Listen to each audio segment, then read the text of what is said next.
आज हम बात करेंगे वैश्वीकरण की, कि वैश्वीकरण क्या है। वैश्वीकरण को हम ग्लोबलाइजेशन भी कहते हैं, ठीक है।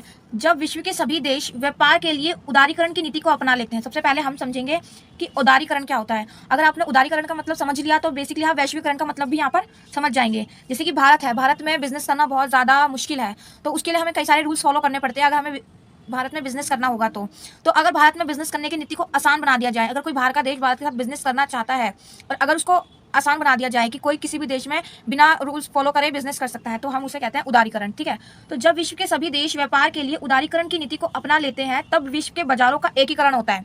जब विश्व के सारे देश मिल जाएंगे, बाजार मिल जाएंगे, एक साथ बिजनेस करेंगे तो क्या होगा, एकीकरण होगा, हो जाता है। इसे ही वैश्वीकरण कहते हैं, ठीक है। आई होप आपको समझ में आ गया होगा वैश्वीकरण का मतलब, ठीक है। वैश्वीकरण की प्रक्रिया के अंतर्गत किसी विशेष देश की कंपनी अपने देश के अलावा अन्य किसी देश में अपना उद्योग स्थापित कर सकती है। वैश्वीकरण में क्या होता है बेसिकली कि अगर कोई देश है, वो अपने देश में तो उसकी कंपनी है, अपने देश में बिजनेस कर रहा है, अपने देश के साथ साथ वो किसी अन्य देश में भी व्यापार कर सकता है, अपनी कंपनी क्या है वो स्थापित कर सकता है तथा उत्पादित माल को बेच सकता है। जो वो माल बना रहा है उसको वो बेच सकता है बिना किसी मतलब परेशानी के, वो अपना बिजनेस दूसरे देश में भी कर सकता है। Thank you.